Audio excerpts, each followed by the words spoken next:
আসসালামু আলাইকুম ওরহমতুল্লাহি ওবারাকাতু। প্রিয় দর্শক ও শ্রোতাগণ, ইন্টারনেট আমাদের নিত্যদিনের সঙ্গী।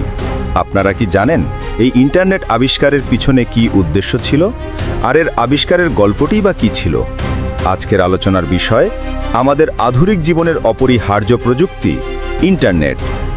আমরা জানব ইন্টারনেট আসলে কি উদ্দেশ্য নিয়ে এটি আবিষ্কৃত হয়েছিল, প্রথম বার্তা পাঠানোর ইতিহাস কি ছিল, এবং এর সঙ্গে ইসলাম কি ধারণা দেয়, কোরআন ও হাদিসের আলোকে প্রযুক্তির গুরুত্ব কি। তাই ভিডিওটি শেষ পর্যন্ত দেখুন এবং ভালো লাগলে অবশ্যই লাইক ও শেয়ার করতে ভুলবেন না। 1. ইন্টারনেট কি? ইন্টারনেট হলো বিশ্বব্যাপী কম্পিউটার নেটওয়ার্কের একটি বিশাল সংযোগ, যা কোটি কোটি মানুষ ও প্রতিষ্ঠানকে তথ্য আদান প্রদান ও যোগাযোগের সুযোগ দেয়। সহজ কথায় ইন্টারনেট হলো একটি নেটওয়ার্ক, যেখানে ছোট ছোট অনেক নেটওয়ার্ক একে অন্যের সাথে যুক্ত হয়, তথ্য বিনিময় হয় এবং সবাই সহজেই জ্ঞান, ছবি, ভিডিও, মেসেজ শেয়ার করতে পারে। আমাদের মোবাইল ফোন, কম্পিউটার, ট্যাবলেট সবকিছু আজ ইন্টারনেটের মাধ্যমেই একে অন্যের সাথে যুক্ত।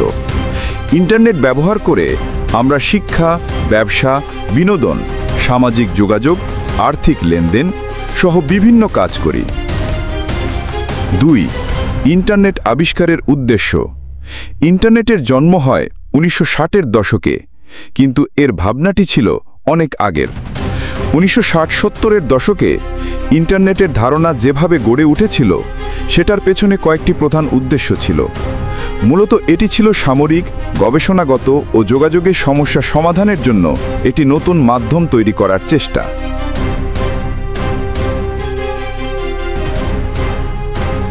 ক. সামরিক উদ্দেশ্য। নিরাপদ ও স্থায়ী যোগাযোগ ব্যবস্থা।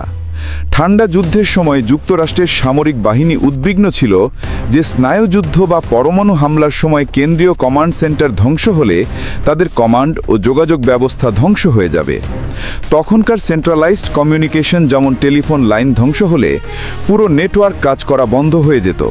তাই তারা একটি ডিসেন্ট্রালাইজড বা বিকেন্দ্রীকৃত নেটওয়ার্ক চেয়েছিল, যেখানে কোনো একটি কেন্দ্রীয় পয়েন্ট ধ্বংস হলেও অন্যগুলো কাজ চালিয়ে যেতে পারবে।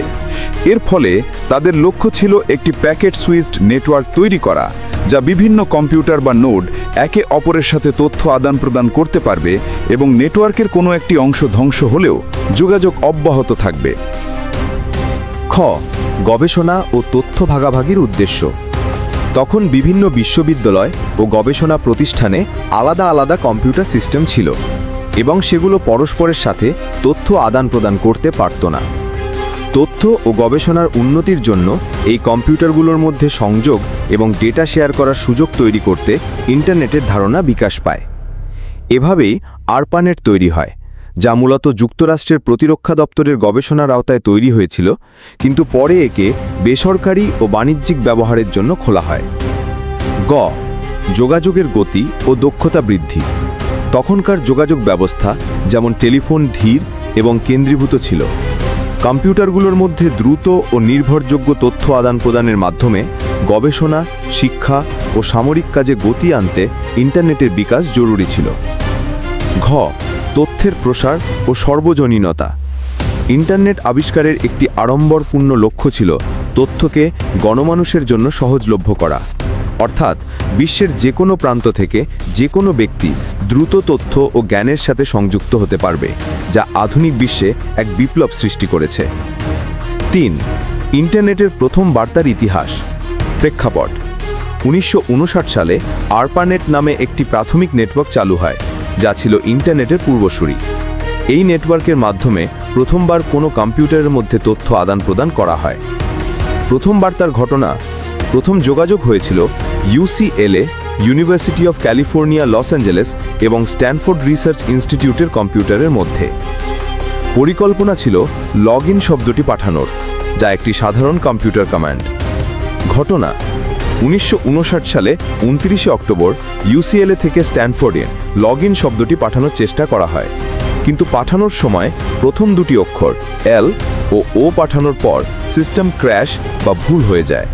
তাই প্রথম বার্তা ছিল শুধুমাত্র LO।